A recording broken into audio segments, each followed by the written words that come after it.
So ladies and gentlemen, welcome back to the channel, and today I'm going to talk about wheat. I want us to understand why wheat products like chapati, like pasta, like spaghetti, why are they so addictive to human beings? Now, wheat products are addictive to human beings because of two things. There's exophins and there's endorphins. Now, endorphins, these are hormones that are produced internally inside our bodies. And their major function is to make us feel good and numb pain.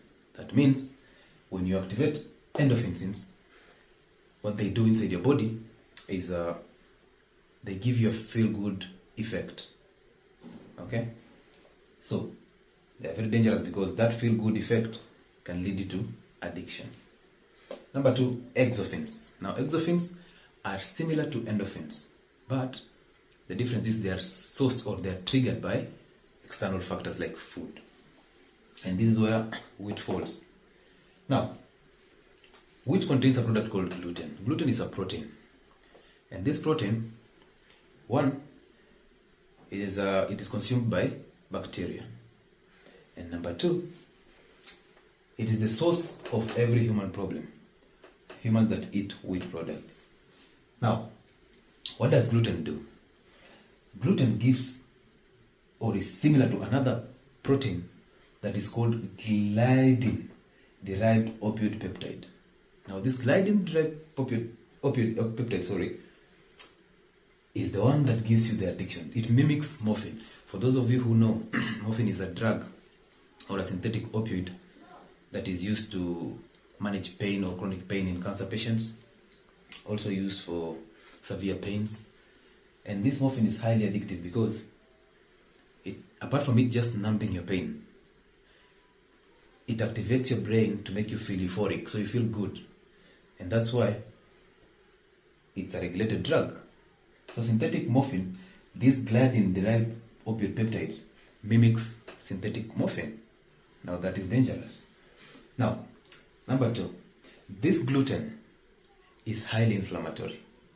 Now, in our previous video, we talked about inflammation and we mentioned the 4 cardinal signs of inflammation. So, gluten causes all these signs of inflammation. Now, once you've consumed wheat and gluten comes, now it's in your gut, what does it do? Now, because of inflammation, it gets to perforate your intestines. Now, that takes time. So, this perforation takes time. Now, when it perforates your intestines, it creates holes.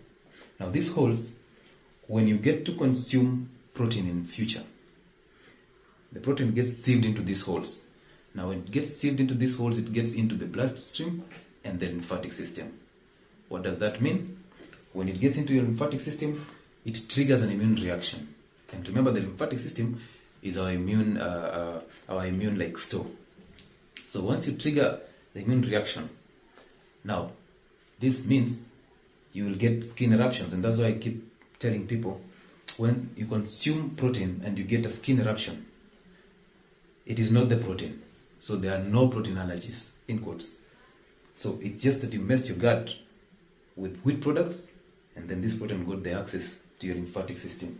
So there's a direct relationship between your gut and your skin. Now, when you consume gluten, you get 2 forms of the same disease. This disease is called celiac disease.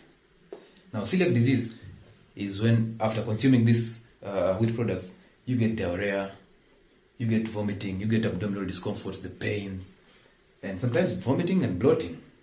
Okay? So now, some people say when they eat these wheat products, they don't get these effects. Well, we are here to correct this. Why?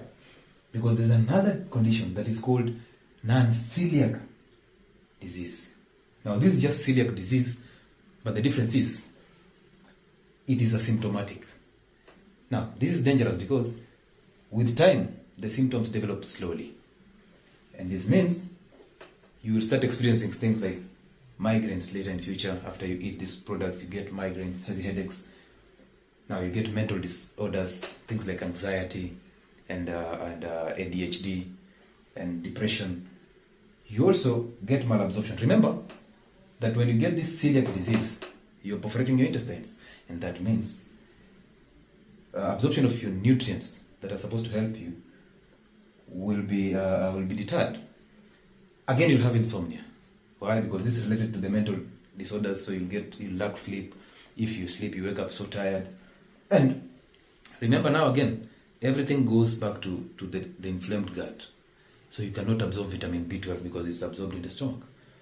You can also not absorb iron, and that leads you to future anemia.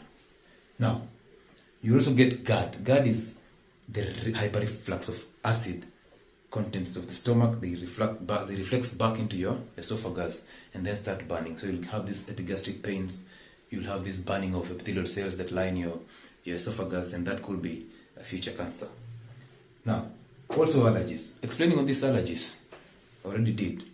When you eat wheat products, you get the inflammation, you get the perforation.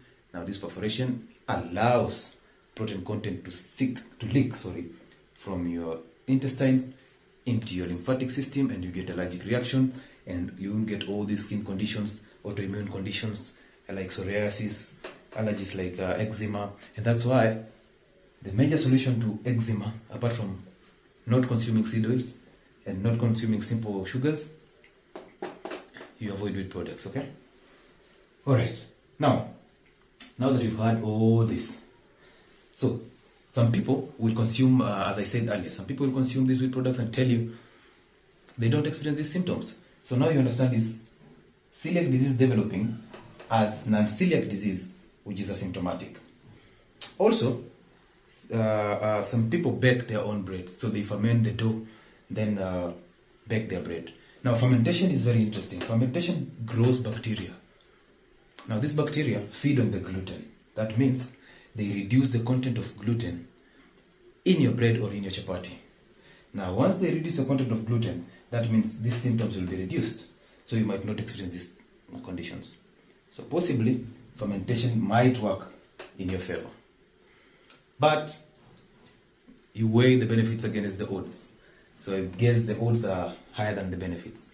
Now, I want to clear some doubts. White bread, brown bread, white rice, brown rice, all these things are the same. Don't be lied to that brown bread and white bread. Brown bread is more healthy than white bread. Remember, all these are wheat products, and as long as their fermentation is minimal, you will still experience all these things. So this is the reason why bread is very addictive, chapati is very addictive. So stay away from the two. Rather, stay away from wheat products. So see you in the next video.